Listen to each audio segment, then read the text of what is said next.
মোয়াখালী থেকে 4টা পাম্প আমি অলরেডি ক্রস করে বিদেশের ট্রাস্টে আসলাম, তাও তেল নাই। পাবো এরকম একটা মুহূর্তে যে 5-7টা বাইক আছে, তখন রিটার্ন আবার মনে করেন যে তেল ওরা বললো যে শেষ হয়ে গেছে। ছুটির দিনেও পাম্পে দীর্ঘ লাইন। 3 মাসে ডিজেল আমদানি কমেছে 85,000 টন। নৌপথে পণ্য পরিবহনের সংকট, বেড়েছে জাহাজ ভাড়া সহ ডেমারেজ চার্জ। ছুটির আমেজে ক্রেতা কম রাজধানীর বাজারে। দাম আগের মতোই, জ্বালানি নিতে বেশি সময় লাগায়, কিছুটা দেরিতে আসছে পণ্যবাহী যানবাহন। সড়কপথে বাংলাদেশ থেকে নেপালে রপ্তানিতে বারবার পণ্য বোঝাই ও খালাসে ব্যবসায়ীদের ক্ষতি। বাণিজ্য সম্প্রসারণে বাধা, বাড়তি শুল্ক।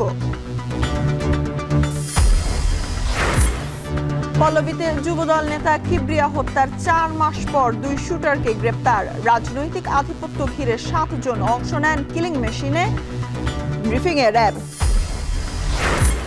এবং ইরানের জ্বালানি স্থাপনায় হামলা আরো 10 দিন স্থগিত করল ট্রাম্প। ইসরায়েলি সেনাবাহিনী ভেঙে পড়ার দ্বার প্রান্তে, সতর্কবার্তা দেশটির সেনাপ্রধানের।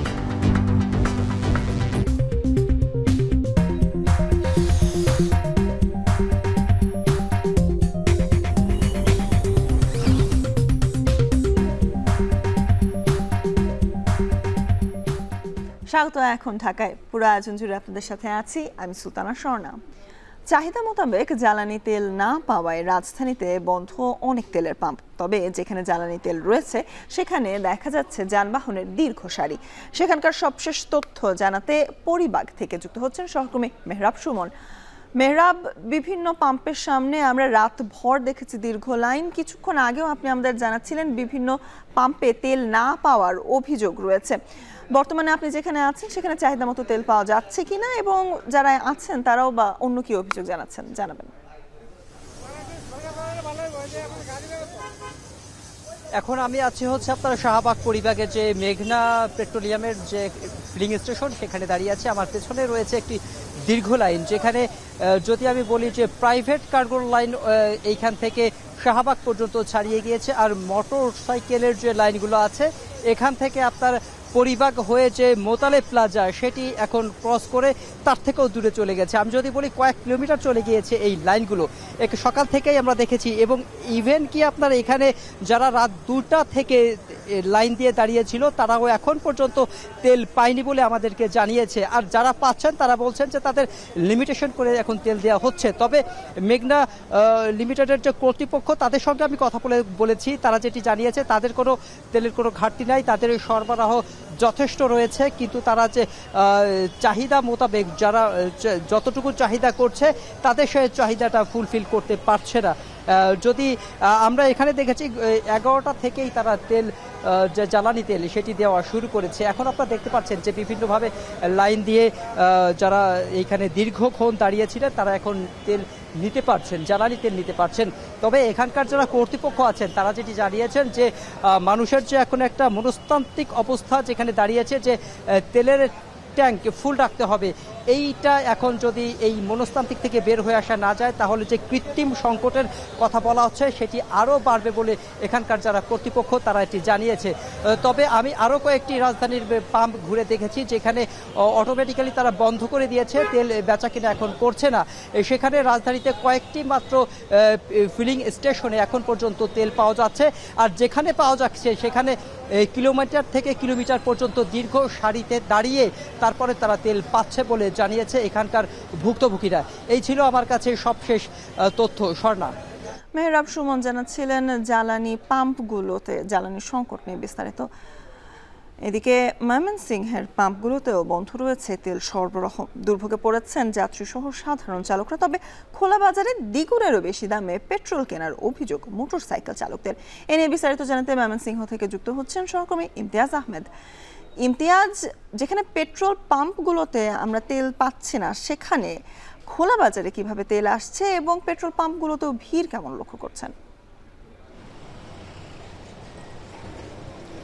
স্বর্ণা, ভোর থেকে কিন্তু ময়মনসিংহের যে পেট্রোল পাম্পগুলো রয়েছে সেখানে কিন্তু দীর্ঘক্ষণ ধরে অপেক্ষা করছে, ঘন্টার পর ঘন্টা ধরে। মানুষ ত্যক্ত, বিরক্ত এবং ক্ষিপ্ত। যেটা প্রশ্ন করছিলেন যে খোলা বাজারে আসলে তেলগুলো কিভাবে যাচ্ছে, এটার কিন্তু কোনো সদুত্তর নেই। মানুষ একেবারে দিক বিদিক ছুটছে। ময়মনসিংহের শহর তো দূরের কথা, আশেপাশের কয়েকটি উপজেলাতেও কিন্তু কোনো তেল পাওয়া যাচ্ছে না।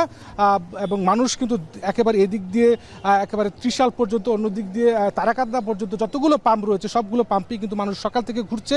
যেটুকু তেল ছিল সেগুলোও তারা খুঁয়ে ফেলছেন। এবং কখন আসলে এইখানে পাম্পে তেল দিবে, আমরা দেখতে পাচ্ছি বাইক রয়েছে, সিটি কর্পোরেশনের গাড়িগুলো তেলের জন্য অপেক্ষা করছেন, বিভিন্ন পণ্যবাহী গাড়িগুলো অপেক্ষা করছেন। মানুষ কিন্তু একেবারে দিক বিদিক ছুটছে এই তেলের জন্য। কিন্তু এখন পর্যন্ত পেট্রোল থেকে শুরু করে ডিজেল ময়মনসিংহ শহরে এবং আশেপাশের যে পাম্পগুলোতে আছে সেখানে এখন পর্যন্ত কিন্তু দেওয়া হচ্ছে না। এবং আশ্চর্যের বিষয় আরেকটি হলো, কোনো পাম্পে কিন্তু কোনো কর্তৃপক্ষ নেই বা সংশ্লিষ্ট যারা থাকার কথা তারা কিন্তু নেই। অর্থাৎ সাধারণ যারা গ্রাহক রয়েছেন তারা কিন্তু জানতেও পারছেন না যে কখন বা কোন সময়ে এই তেলটি দেওয়া হবে। তারা একটা দাবি করছেন যে দ্রুত সময়ের মধ্যে প্রশাসনের একটা হস্তক্ষেপে একটা শিডিউল দেওয়া দরকার, যে কখন আসলে কোন সময়টিতে আসলে তেল দিবে, ঠিক সেই সময়টিতে মানুষগুলো আসছে। মানুষ বলছেন যে তারা বিভিন্ন দরকারি যে কাজগুলো রয়েছে, শিক্ষার্থীদের স্কুল কলেজ, পাশাপাশি যারা চাকরি করছেন বা বিভিন্ন জায়গায় যাবেন বা গুরুত্বপূর্ণ কাজগুলোতে যাবেন, সেগুলো তাদের ব্যাহত হচ্ছে। এই যে তেলের জন্য তারা ঘন্টার পর ঘন্টা অপেক্ষা করছে। আমরা জানি যে আমেরিকা এবং ইসরায়েল এবং পাশাপাশি ইরানের সঙ্গে যে মধ্যপ্রাচ্যে যে যুদ্ধটি সংঘটিত হচ্ছে, যার কারণে কিন্তু সারা দেশেই কিন্তু এবং পৃথিবীব্যাপী কিন্তু একটা তেলের তালমাটাল অবস্থা এবং সেটার প্রভাব কিন্তু বাংলাদেশেও পড়েছে। আমরা জানছি যে সরকারের পক্ষ থেকে যদিও বলা হচ্ছে তেলের সরবরাহ সংকট নেই, কিন্তু তারপরেও যেটা বড় অভিযোগ হচ্ছে, বিভিন্ন উপজেলাগুলোতে, বাজারগুলোতে খুচরা পর্যায়ে 250 থেকে 300 টাকা লিটারে কিন্তু বোতলজাত পেট্রোলগুলো কিন্তু পাওয়া যাচ্ছে, অকটেন পাওয়া যাচ্ছে। কিন্তু সেগুলো কিভাবে আসছে সেটি একটা বড় প্রশ্ন। সেটির কিন্তু তদারকিতে আমরা প্রশাসনের খুব একটা বেশি উদ্যোগ দেখতে পাইনি এবং এর জন্য কিন্তু সাধারণ মানুষ খুব ক্ষিপ্ত এবং তারা বলছেন যে আসলে এটার একটা সুষ্ঠু সমাধান দরকার। প্রশাসন দ্রুতভাবে যদি এই হস্তক্ষেপগুলো নেয় এবং সুন্দরভাবে একটা রেশনিং পদ্ধতিতে কে কতটুকু তেল পাবে একটা সুশৃঙ্খলভাবে যদি একটা শিডিউল করে দেওয়া যায়, তাহলে হয়তো এই সমস্যাটি কিছুটা হলেও সংকট। তবে আমরা যে সমস্যাটিতে পড়েছি, আমরা গণমাধ্যম কর্মীরা সংশ্লিষ্ট যে পাম্পগুলো রয়েছে তাদের কর্তৃপক্ষকে আমরা খুঁজে পাচ্ছি না, তাদের সঙ্গে কথা বলার কোনো সুযোগ থাকছে না। সব মিলিয়ে এই ছিল স্বর্ণা আমার কাছে ময়মনসিংহ থেকে। সহকর্মী ইমতিয়াজ আহমেদ আমাদেরকে জানাচ্ছিলেন জ্বালানির সংকট নিয়ে ময়মনসিংহ থেকে। সবশেষ এদিকে চলতি বছরের প্রথম 3 মাসে গত বছরের তুলনায় প্রায় 85,000 টন ডিজেল কম আমদানি হয়েছে। ডিজেল সংকটে নৌপথে পণ্য পরিবহনের তৈরি হয়েছে সংকট। এদিকে বিশ্ববাজারে জ্বালানি তেলের দাম বৃদ্ধির কারণে জাহাজ ভাড়ার পাশাপাশি বেড়েছে শিপিং কোম্পানিগুলোর কন্টেইনার প্রতি ড্যামারেজ চার্জ। হাজিরা শিউলি জানাচ্ছেন বিস্তারিত। দেশে বছরে জ্বালানি তেলের চাহিদা 70 লাখ মেট্রিক টন, যার প্রায় 63% পূরণ হয় ডিজেল দিয়ে। 2024-25 অর্থ বছরে দেশের ডিজেলের চাহিদা ছিল প্রায় 43 লাখ টন, যার প্রায় 80%ই আমদানি করা হয়। মধ্যপ্রাচ্যের যুদ্ধের জেরে জ্বালানি তেলের জাহাজ আসতে দেরি এবং সৌদি আরবে 1 লাখ টন অপরিশোধিত জ্বালানি তেলের জাহাজ আটকা পড়ায় কমেছে ডিজেল সহ অন্যান্য জ্বালানির সরবরাহ। চট্টগ্রাম কাস্টমস হাউজের তথ্য অনুযায়ী এ বছর 3 মাসে মোট 25 লাখ মেট্রিক টন গ্যাস ও ডিজেল আমদানি হয়েছে। তবে ডিজেল আমদানি গেল বছরের চেয়ে কমেছে 85,000 মেট্রিক টন। আভ্যন্তরীণ যে সংকটের কথা বলা হচ্ছে, আমার মনে হয় যে আমদানির চিত্র যদি আমরা অনুধাবন করি তাহলে আভ্যন্তরীণ সংকট আপাতত হওয়ার কথা নয়। এদিকে ডিজেলের অভাবে অভ্যন্তরীণ নৌ ও সড়ক পথে পণ্য পরিবহনে সংকট তৈরি হয়েছে। প্রতিদিন চট্টগ্রাম সহ সারা দেশে বিভিন্ন গন্তব্যে 2,500 লাইটারেজ জাহাজ চলাচলে 10 লাখ লিটার ডিজেলের চাহিদা থাকলেও বর্তমানে তেল বিপণন কোম্পানিগুলো দিচ্ছে 2 থেকে 3 লাখ লিটার। ফলে চট্টগ্রাম বন্দরে মাদার ভেসেল থেকে পণ্য খালাস করলেও ডিজেল সংকটে গন্তব্যে যেতে পারছে না অনেক লাইটারেজ জাহাজ। সারা বাংলাদেশে নদী পথে মাল পণ্য পরিবহনের জন্য কমপক্ষে 10 লাখ লিটার তেল দরকার। সেখানে সারা বাংলাদেশ থেকে ডেইলি 2 লাখ লিটার বেশি তেল পাচ্ছে না সারা বাংলাদেশ থেকে, তাইলে নদীপথ অচল হয়ে যাবে। বিশ্ববাজারে জ্বালানি তেলের মূল্য বৃদ্ধি ও সরবরাহ সংকটে বিভিন্ন শিপিং কোম্পানি পণ্য পরিবহনের ভাড়া বৃদ্ধির পাশাপাশি কন্টেইনার প্রতি ড্যামারেজ চার্জ বাড়ানোয় উদ্বিগ্ন ব্যবসায়ীরা। এতে আমদানি রফতানি বাণিজ্যে নেতিবাচক প্রভাব পড়ার শঙ্কা সংশ্লিষ্টদের। শিপিং কস্ট বৃদ্ধি পেয়েছে, যেটা আমরা দেখতে পাচ্ছি, যে জন্য মার্কস লাইন ফর ডে আগে ড্যামারেজ নিত $95, আজকে থেকে তারা নিচ্ছে, আমার কাছে এখন রসিদ আছে $145। 1/3 আমাদের ইম্পোর্টের ড্যামারেজ কস্ট বেড়ে গেছে। চলতি মার্চ মাসে ডিজেলের চাহিদা প্রায় 3,84,850 টন। আগামী 3 মাসে আরও প্রায় 14 লাখ টন জ্বালানি তেল আমদানির পরিকল্পনা আছে বিপিসির। হাজারের শিউলি, এখন চট্টগ্রাম। শেরপুরের একটি আবাসিক ভবন থেকে 18,000 লিটার অবৈধ ডিজেল তেল জব্দ করেছে প্রশাসন। এ সময় এক ব্যবসায়ীকে 10,000 টাকা জরিমানা করা হয়। দীর্ঘদিন ধরে শহরের গোয়ালপট্টি এলাকায় আবাসিক ভবনের নিচতলায় ডিজেল মজুত করে ব্যবসা চালিয়ে আসছিলেন মেসার্স সিমলেটের ট্রেডার্সের মালিক তাপস নন্দী ও শফিকুল ইসলাম হেলাল। গোয়েন্দা তথ্যের ভিত্তিতে শুক্রবার মধ্যরাতে সেখানে অভিযান চালায় ভ্রাম্যমাণ আদালত। এ সময় অবৈধ ডিজেল মজুত রাখার দায়ে মালিক তাপস নন্দীকে 10,000 টাকা জরিমানা করেন ভ্রাম্যমাণ আদালতের নির্বাহী ম্যাজিস্ট্রেট মাহমুদুল হাসান। একই সঙ্গে একই দিনের মধ্যে তেল ও তেলের ট্যাঙ্কার সরানোর নির্দেশও দেন তিনি।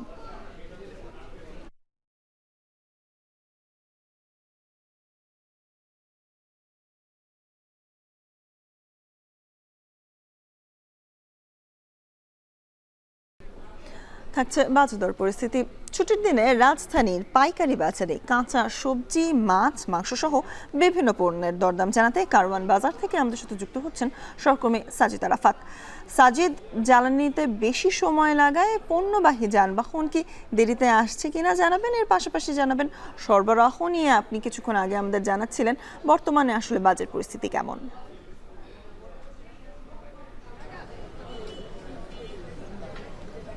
শোনা, ঈদের পর যে বাজার পরিস্থিতি, সেই বাজার পরিস্থিতি কিন্তু এখনো তেমনটি জমে ওঠেনি। কেননা ঈদের ছুটির পর অনেক ক্রেতাই কিন্তু এখনো যারা গ্রাহক রয়েছেন ঢাকায় আসেননি বলে ক্রেতারা বলছেন, এবং অন্যান্য যে শুক্রবার ছুটির দিনে যেমন ভিড় থাকে সেই ভিড় কিন্তু আমরা কারওয়ান বাজারে দেখতে পাচ্ছি না। এবং এই মৌসুমের যে সবজিগুলো, সেই সবজিগুলোর কথা যদি একটু বলতে চাই, সেগুলো নিয়ে মিশ্র প্রতিক্রিয়া রয়েছে ক্রেতাদের মধ্যে। বিক্রেতারা বলছেন যে সরবরাহ কিছুটা কম, সরবরাহ বাড়লে হয়তো দাম আরও কিছুটা কমবে বলে তারা ধারণা করছেন।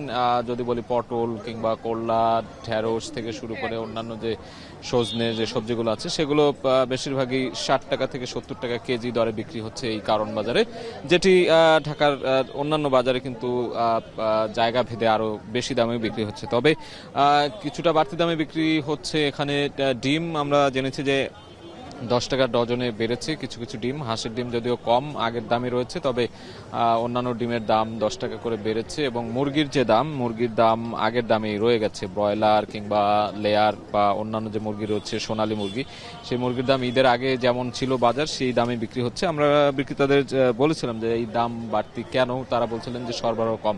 অর্থাৎ ঈদের পরে যে সরবরাহ ব্যবস্থা, সেই সরবরাহ ব্যবস্থা এখনও তেমনটি জমে ওঠেনি। আগের যে মুরগিগুলো রয়েছে ঈদের সময়কার, সেগুলোই তারা আগের দামে বিক্রি করছেন এবং ক্রেতা কম দেখছি আমরা।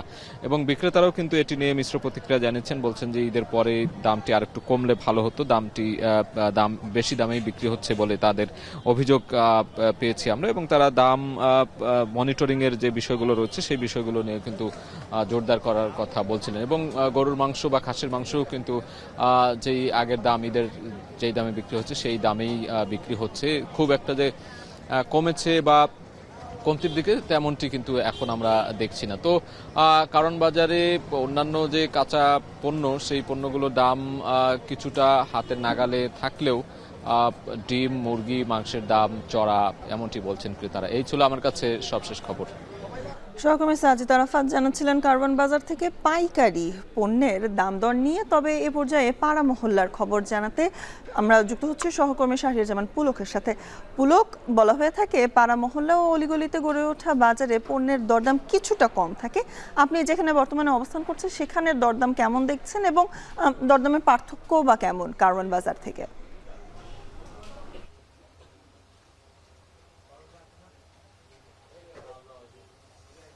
সোনা, আপনি যেটি বলছিলেন যে পাইকারি বাজার থেকে খুচরা পর্যায়ে যেমন অলিগলিতে যে বাজারগুলো রয়েছে সেগুলোতে কিরকম দরদাম, আসলে আমরা যতটুকু এখন পর্যন্ত সকাল থেকে দেখেছি, সকালে আমরা মতিঝিলে ছিলাম, সেখানে আমরা তুলনা করেছিলাম যে পাইকারি কিরকম দাম, সেখানে আমরা দামটি বেশি দেখেছি। এবং যেহেতু আমরা এজি কলোনি বাজারে ছিলাম, তো সেখানে তুলনায় কিন্তু এখন উত্তর বাড্ডার বাজারে এসেছি, এখানে কিন্তু প্রতি সবজি আমরা দেখেছি যে কিছু কিছু সবজির মধ্যে তারতম্য রয়েছে সেখানকার বাজারের তুলনায়। এখন বর্তমানে যে বাজারটিতে রয়েছে সেটিতে আসলে সেই বাজারের তুলনায় কিছু কিছু সবজিতে আসলে 20 থেকে 30 টাকা পর্যন্ত ঊর্ধ্বমুখী আমরা কিছু সবজিতে দেখেছি। যদি একটু জানাতে চাই যে কুমড়ার যে কেজিটি রয়েছে সেটি আগের মতোই 60 টাকা কেজি সেখানেও ছিল, এখানেও রয়েছে। তবে লাউয়ের ক্ষেত্রে আমরা তারতম্য দেখেছি, সেখানে 80 টাকা বিক্রি করা হলো, এখানে কিছু কিছু দোকানে 80 থেকে 100 টাকা পর্যন্ত তারা হাঁকাচ্ছেন দাম। এছাড়া গোল বেগুন যেটি আমরা সেটি কিছুটা কম পেয়েছি, 10 টাকা কমে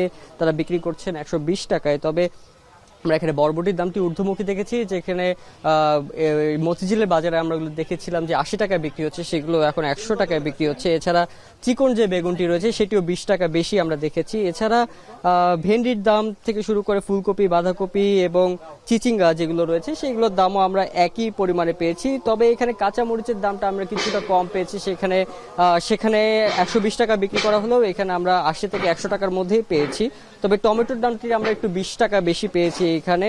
এছাড়া একটু যদি অন্যান্য ক্ষেত্রে যদি বলতে চাই যে এখানে আমরা ফার্মের মুরগি যেই রয়েছে সেখানে আমরা যে ঘুরেছি দেখেছি যে কাউরান বাজারে সেটি 190 বা মতিঝিলের সেখানে 190 টাকা বিক্রি করা হলেও আসলে আমরা উত্তর বাড্ডার বাজারটিতে 210 টাকা বিক্রি করতে দেখেছি ফার্মের মুরগি।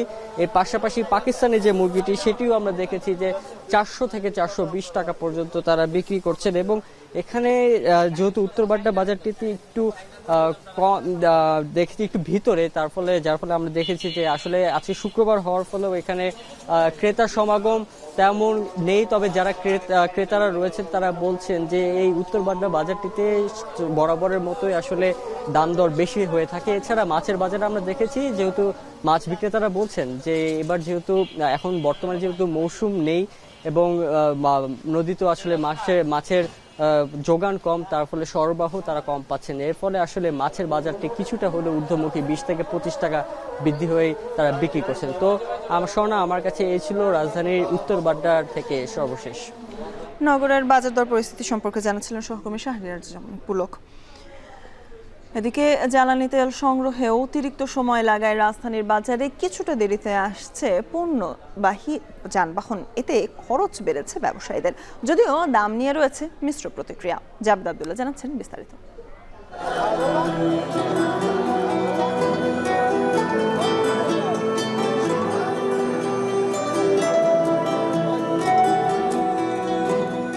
রাত নামলেই ঢাকার পাইকারি বাজারগুলোর উদ্দেশ্যে দেশের বিভিন্ন জেলা থেকে ছুটে আসে অসংখ্য পণ্যবাহী ট্রাক, যার বেশিরভাগই সবজি পরিবহন করে।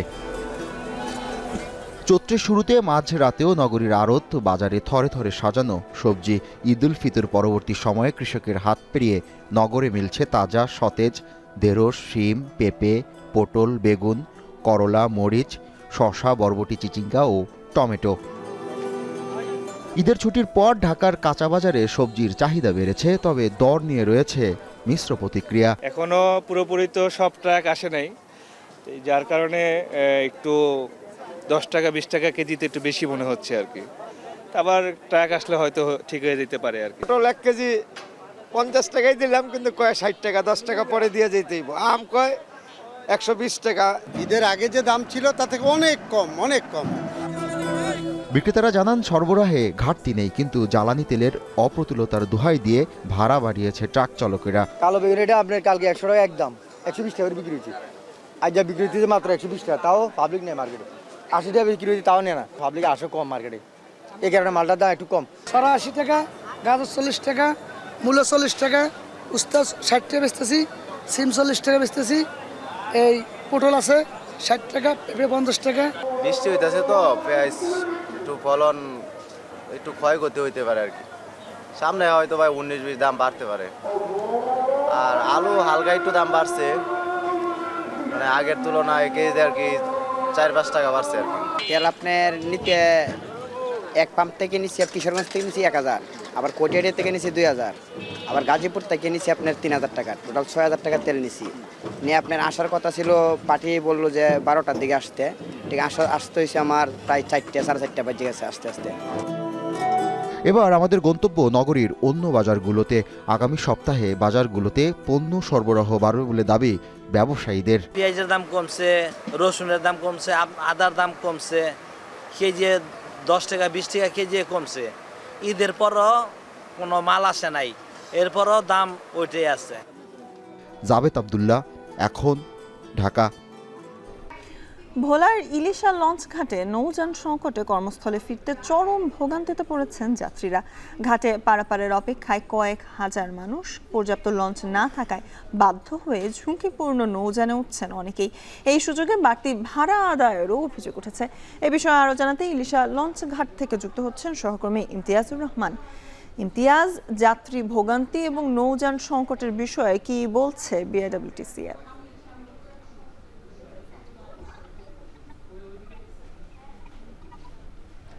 স্বর্ণা, ঈদের আনন্দ ভাগাভাগি করতে কর্মস্থল থেকে যেরকম ঈদের আগ মুহূর্তে দ্বীপ জেলা ভোলায় মানুষ দুর্ভোগ নিয়ে কিন্তু প্রবেশ করেছে, এখন কিন্তু কর্মস্থলে ফেরার পথেও সেই একই দুর্ভোগ নিয়ে কিন্তু তারা ফিরছে। আমি এখন রয়েছি ভোলার ইলিশা লঞ্চ ঘাটে। এই ঘাটে আজ সকাল থেকে এখন পর্যন্ত প্রায় 60টি লঞ্চ কিন্তু ভোলার ইলিশা থেকে মজুচৌধুরী হাটের যেই ঘাট রয়েছে সেখানে উদ্দেশ্যে ছেড়ে গেছে, কিন্তু প্রতিটি লঞ্চ কিন্তু কানায় কানায় পূর্ণভাবে যেতে কিন্তু আমরা দেখেছি। এখন পর্যন্ত ঘাটে প্রায় 5 থেকে 7 হাজারের মতো যাত্রী অপেক্ষামান রয়েছে, কিন্তু পর্যাপ্ত নৌযান না থাকার কারণে তারা এখন ভোগান্তির মুখে পড়েছে। তারা বলছেন যে এই নৌযান না থাকায় তারা একরকম বাধ্য হয়ে মাছের ট্রলার, অবৈধ যে সকল স্টিলের নৌযান রয়েছে এবং যে স্পিড বোটগুলো রয়েছে সেগুলোতে অধিক ভাড়া দিয়ে কিন্তু তারা যাতায়াত করছে। আমার পেছনেই দেখতে পাচ্ছেন যে উত্তাল মেঘনা পাড়ি দিয়ে কিন্তু তারা ভোলার ইলিশা থেকে মজুচৌধুরী হাটে পৌঁছেছে। প্রতিটি এই স্পিড বোটের ভাড়া স্বাভাবিক সময় যেখানে 250 থেকে 300 টাকা ছিল, সেই ভাড়া কিন্তু এখন 800 থেকে 1000 টাকা পর্যন্ত জনপ্রতি নিচ্ছে বলে কিন্তু আমরা দেখতে পেয়েছি।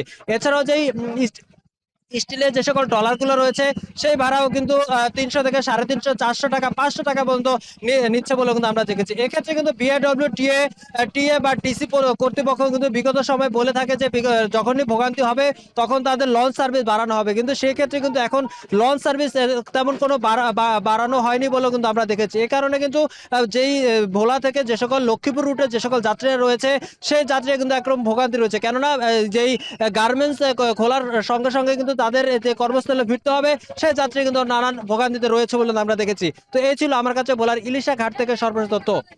সহকর্মী ইমতিয়াজ জানাচ্ছিলেন ভোলা থেকে নগরীতে ফেরার নিয়ে দুর্ভোগের সবশেষ। 1976 সালে করা চুক্তির অধীনে বাংলাদেশের পণ্য রপ্তানি হয় নেপালে।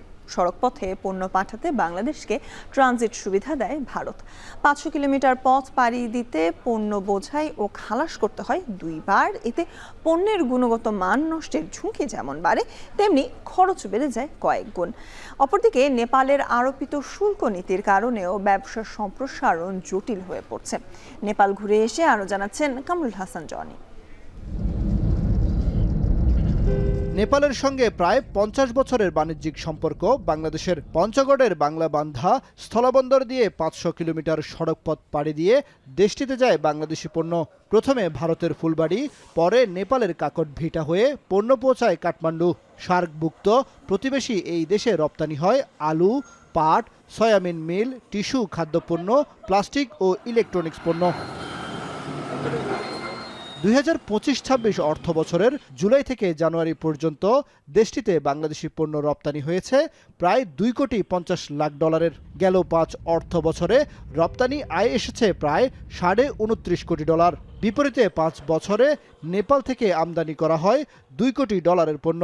রপ্তানি উন্নয়ন ব্যুরোর পরিসংখ্যান বলছে গেল 10 অর্থ বছরের রপ্তানির সূচকের 7টিতে এগিয়ে আছে বাংলাদেশ। স্বল্প ও মাঝারি বিনিয়োগকারী বাংলাদেশি ব্যবসায়ীদের নেপালে যাতায়াত থাকায় তৈরি পোশাকের ব্যবসায়ও জড়িয়েছেন কেউ কেউ। তবে দেশটির অতিরিক্ত শুল্ক আরোপ ও বিনিয়োগ ভিসায় জটিলতা ব্যবসা সম্প্রসারণ ও রপ্তানি বৃদ্ধির বড় 2 প্রতিবন্ধকতা বলছেন ব্যবসায়ীরা। ভিসার প্রবলেমটা বিদেশিদের জন্য, স্পেশালি বাংলাদেশের জন্য অনেক বড় ব্যাপার হয়ে দাঁড়ায় ব্যবসা করার ক্ষেত্রে। ইলেকট্রনিক্স মেইনলি এখানে মার্কেটটা এখন চায়না এবং ইন্ডিয়া নির্ভর, সেটা একটা বড় বিজনেসের সুযোগ আছে।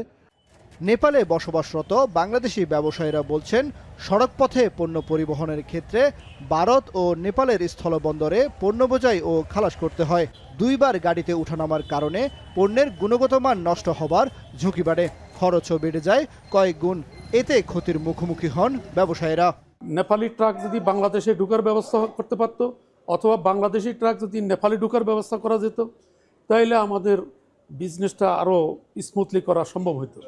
নেপালের বাংলাদেশ দূতাবাস বলছে জনসংখ্যার তুলনায় নেপালের ব্যবসায়িক বাজার ছোট, তবুও দেশীয় ব্যবসা সম্প্রসারণে কাজ করছেন তারা।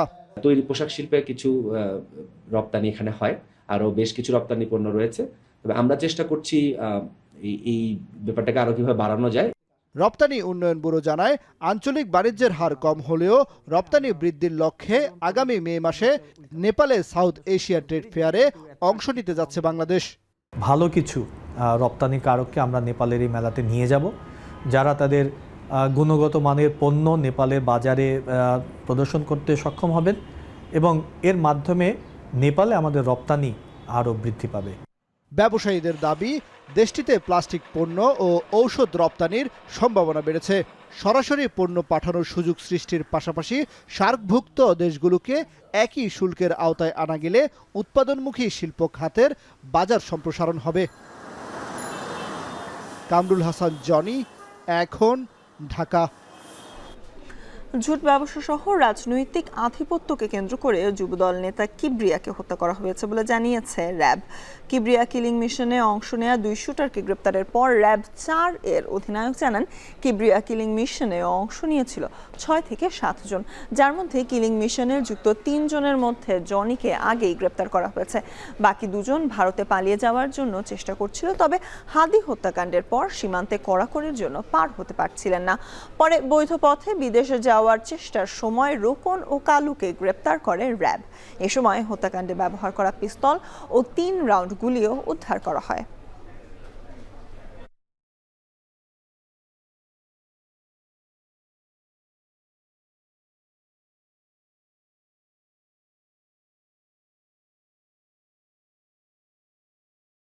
সরাসরি এই কিলিং মিশনে 6 থেকে 7 জন জড়িত ছিলেন। রাজনৈতিক আধিপত্য বিস্তারকে কেন্দ্র করে প্রাথমিকভাবে এটি প্রতীয়মান হচ্ছে। মসি আপনারা অবশ্যই অবগত আছেন, তিনি একজন এখানকার শীর্ষ সন্ত্রাসী পলাতক। তার সঙ্গে আসামিদের সম্পৃক্ততা এবং অত্যন্ত ভালো ঘনিষ্ঠতা আছে বলে আমরা তথ্য প্রমাণ পেয়েছি। জুট ব্যবসাকে নিয়ন্ত্রণ, চাঁদাবাজি নিয়ন্ত্রণ, হাউজিং ব্যবসা, ডেভেলপার ব্যবসা নিয়ন্ত্রণ, ফুটপাতের চাঁদাবাজি নিয়ন্ত্রণ, এগুলোতে কিবরিয়া বাধা হয়ে দাঁড়াচ্ছিল বলে আমরা প্রাথমিকভাবে জানতে পেরেছি। এ পর্যায়ে থাকছে আন্তর্জাতিক প্রসঙ্গ। ইরানের জ্বালানি স্থাপনায় হামলা আরও 10 দিনের জন্য স্থগিতের ঘোষণা দিয়েছেন মার্কিন প্রেসিডেন্ট ডোনাল্ড ট্রাম্প। দুই পক্ষের মধ্যে আলোচনা চলমান থাকায় 6 এপ্রিল পর্যন্ত হামলা বন্ধ রাখার সিদ্ধান্ত যুক্তরাষ্ট্রের। এদিকে মধ্যপ্রাচ্যে আরও 10,000 স্থলসেনা পাঠানোর কথা ভাবছে ট্রাম্প প্রশাসন। সম্ভাব্য মার্কিন স্থল অভিযান মোকাবিলায় 10 লাখ সেনা প্রস্তুত রেখেছে তেহরান। এদিকে যুক্তরাষ্ট্রের শান্তি প্রস্তাবের বিরুদ্ধে তেহরানে বিক্ষোভ করেছে শত শত মানুষ। তানভীর জলে জানাচ্ছেন বিস্তারিত। প্রায় 1 মাসে পা দেয়া ইরানের বিরুদ্ধে ইসরায়েল ও যুক্তরাষ্ট্রের যুদ্ধবন্ধ নিয়ে ধোঁয়াশা কাটেনি এখনো। ইরান ও যুক্তরাষ্ট্র পাল্টাপাল্টি শান্তির বিভিন্ন প্রস্তাব ও শর্ত তুলে ধরেছে, তবে কোনো পক্ষই এতে ইতিবাচক সাড়া দিচ্ছে না। ট্রাম্প একাই দাবি করে যাচ্ছেন ইরান যুদ্ধবিরতির জন্য মরিয়া হয়ে উঠেছে, যদিও ইরান বলছে যুদ্ধবিরতি নিয়ে এখন পর্যন্ত মার্কিন কোনো প্রতিনিধির সঙ্গে তাদের প্রত্যক্ষ বা পরোক্ষ আলোচনা হয়নি। এমন অবস্থায় ইরানের জ্বালানি স্থাপনায় হামলা আরও 10 দিনের জন্য স্থগিতের ঘোষণা দেন মার্কিন প্রেসিডেন্ট, যা আগামী 6 এপ্রিল পর্যন্ত বলবৎ থাকবে।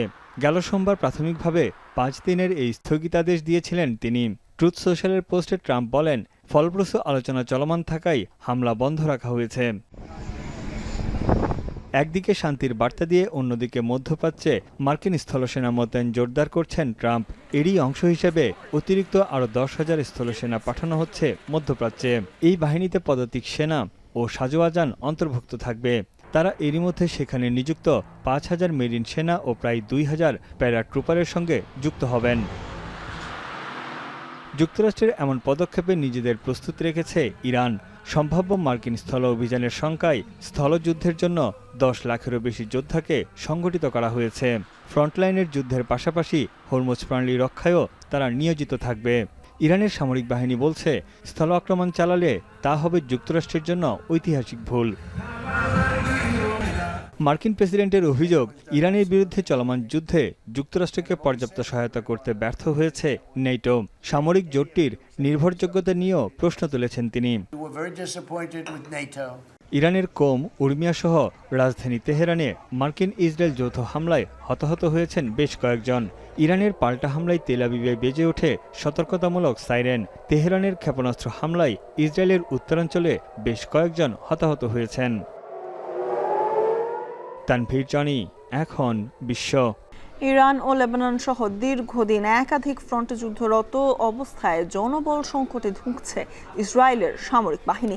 এমন পরিস্থিতিতে ইসরায়েলি সেনাবাহিনী ভেঙে পড়ার দ্বার প্রান্তে বলে সতর্ক করেছেন খোদ ইসরায়েলেরই সেনাপ্রধান লেফটেন্যান্ট জেনারেল ইয়াল জামির।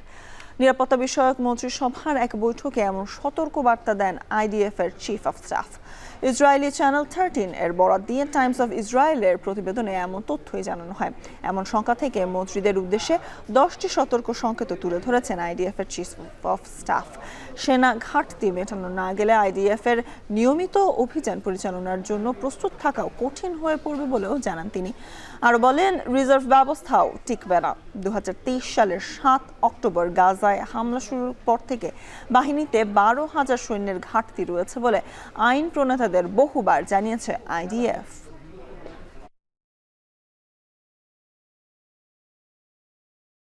থাকছে খেলার খবর। এশিয়ান আর্চারি টুর্নামেন্টে ভিয়েতনামকে কম্পাউন্ড পুরুষ দলগত বিভাগের ফাইনালে হারিয়ে স্বর্ণ জিতেছে বাংলাদেশ। থাইল্যান্ডের ব্যাংককে চলমান এই টুর্নামেন্টে শুক্রবার সকালে এমন সুখবর এনে দেন আর্চাররা। এবারের আসরে বাংলাদেশ অনেক প্রত্যাশা নিয়ে গেলেও একক বা মিশ্র কোনো ইভেন্টেই সেমিফাইনালে খেলতে পারেনি। শুধু কম্পাউন্ড পুরুষ দলগত ইভেন্টের ফাইনালে উঠেছিল বাংলাদেশ। আজ অনুষ্ঠিত ফাইনালে 3 কম্পাউন্ড আর্চার হিমু বাসার, রাজীব নেওয়াজ ও ঐশ্বর্য মিলে 231 পয়েন্ট লাভ করেন। বিপরীতে ভিয়েতনামের আর্চাররা 225 পয়েন্ট পেলে 6 পয়েন্টের ব্যবধানে এগিয়ে থেকে স্বর্ণপদক নিশ্চিত করে বাংলাদেশ। গত বছর একই টুর্নামেন্টে পুরুষ একক ইভেন্টে স্বর্ণ জিতেছিলেন বাংলাদেশের আর্চার আব্দুর রহমান আলিফ।